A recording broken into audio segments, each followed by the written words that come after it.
Kia ora, everybody. Welcome back to the people that came before us on Takatapui Talk. I'm Donald Hollingsworth.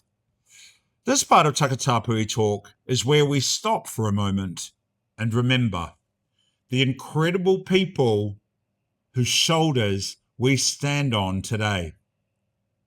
Today's story is about a man whose name you may not know, but I promise you will.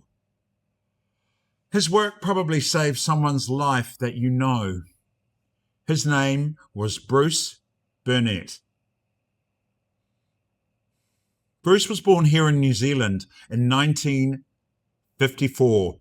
Now, if you were growing up gay in the 1950s and 60s, let's just say there weren't exactly rainbow crossings and pride parades. There wasn't even the internet. Imagine having a question about being gay. And Google didn't exist. Terrifying. Bruce became a teacher. He cared deeply about people. He had this natural gift for explaining things in a way people understood.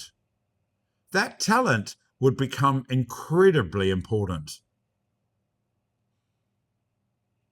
In the late 1970s, Bruce travelled overseas. Like many gay New Zealanders, back then, he headed for bigger cities where life felt a little bit freer. Eventually, he found himself living in San Francisco. Now, can we just appreciate Bruce's timing?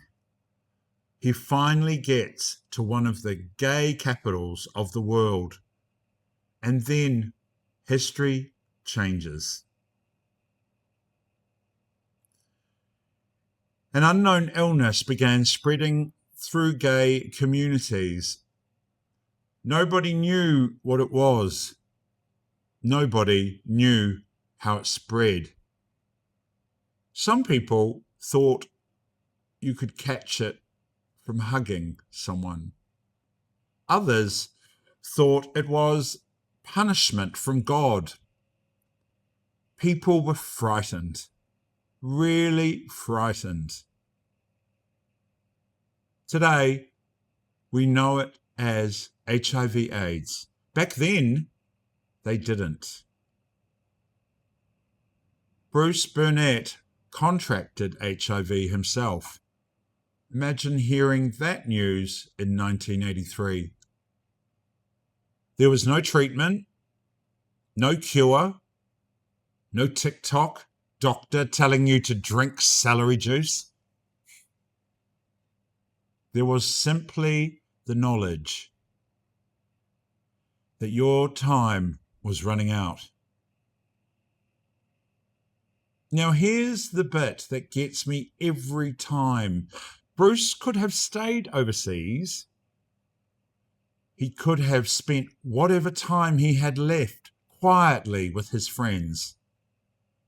Nobody would have blamed him. Nobody. But instead, he packed his bags and he came home. Home to New Zealand. For the one reason: to warn us, to educate us, to stop as many people as he possibly could from ending up where he was. He travelled around New Zealand talking openly about HIV, about safer sex, about condoms, about looking after each other. Today, that sounds perfectly normal. But back then, it was revolutionary. People didn't even want to say the word gay on television. And here's Bruce standing in front of rooms talking about sex education. Oh, that takes courage.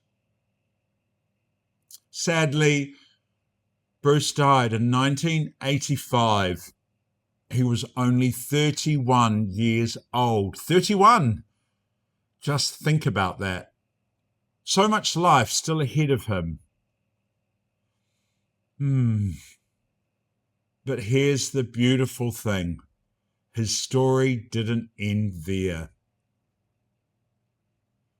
Today, one of New Zealand's most respected HIV organisations carries his name, the Burnett Foundation Aotearoa.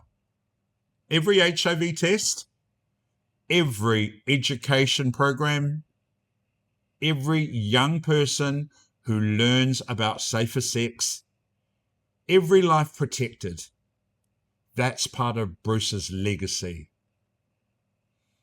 He would be so happy. I often think heroes don't always wear capes. Sometimes they carry pamphlets. Sometimes they stand in church halls answering awkward questions. Sometimes they spend the last years of their own life trying to save everybody else's. And that's exactly who Bruce Burnett was. So today, we remember Bruce.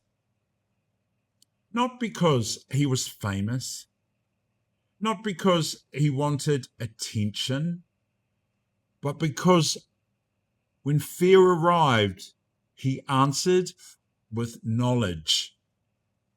When stigma appeared, he answered with kindness.